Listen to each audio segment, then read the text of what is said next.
আসসালামু আলাইকুম এভরিওয়ান, আশা করি আপনারা সবাই ভালো আছেন। আলহামদুলিল্লাহ আমি আল্লাহর রহমতে ভালো আছি। আজকের দিনে বাংলাদেশের গোল্ডের আপডেট প্রাইসটা আপনাদের জানানোর চেষ্টা করব। এখান থেকে আমরা সরাসরি আপনাদের দেখানোর চেষ্টা করব। প্রথমে আমরা দেখব প্রতি গ্রাম সোনার দাম, এরপরে দেখব প্রতি ভরি সোনার দাম। সো প্রথমে যদি দেখি আমরা 22 ক্যারেট ক্ষেত্রে প্রতি 1 গ্রাম সোনার দাম পড়বে আজকের দিনে দেখতে পাচ্ছেন এখানে 9,490 টাকা। 9,490 টাকা পড়বে 22 ক্যারেটের প্রতি 1 গ্রাম সোনার দাম। তারপর যদি দেখি 21 ক্যারেটের প্রতি 1 গ্রাম সোনার দাম পড়বে 9,060 টাকা। আর যদি আমরা দেখি 18 ক্যারেটের প্রতি 1 গ্রাম সোনার দাম পড়বে 7,765 টাকা। এবং সনাতন পদ্ধতিতে প্রাইসটা পড়বে 6,470 টাকা। সো এবার আপনাদের ভরিতে আমরা প্রাইসটা একটু দেখানোর চেষ্টা করব। এখানে রয়েছে প্রতি ভরি সোনার দাম।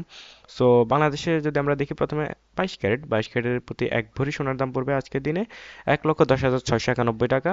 এবং যা কিন্তু গতদিন অনেক দিন ধরে কিন্তু প্রাইসটা এমনটাই রয়েছে এবং কোনো প্রকার পরিবর্তন হচ্ছে না। আর যদি দেখি আমরা 21 ক্যারেটের প্রতি 1 ভরি সোনার দাম পড়বে এখানে দেখতে পাচ্ছেন 1,05,675 টাকা। আমরা একটু ভালোভাবে দেখানোর চেষ্টা করছি।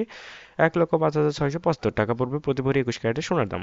তারপর যদি আমরা দেখি 18 ক্যারেটের প্রতি 1 ভরি সোনার দাম পড়বে 9,000 90,570 টাকা। 90,570 টাকা পড়বে প্রতি ভরি সোনার দাম। সো এরপর যদি এখানে আপনারা দেখতে পাচ্ছেন পুরাতন সোনার মূল্য প্রতি ভরিতে, এবং সেখানে পড়বে 20% ছাড় দিয়ে কিন্তু 18 ক্যারেটের পড়বে 75,466 টাকা এর আশপাশে। সো গ্যাস প্রাইসটা এখান পর্যন্তই। সবাই ভালো থাকবেন। আসসালামু আলাইকুম।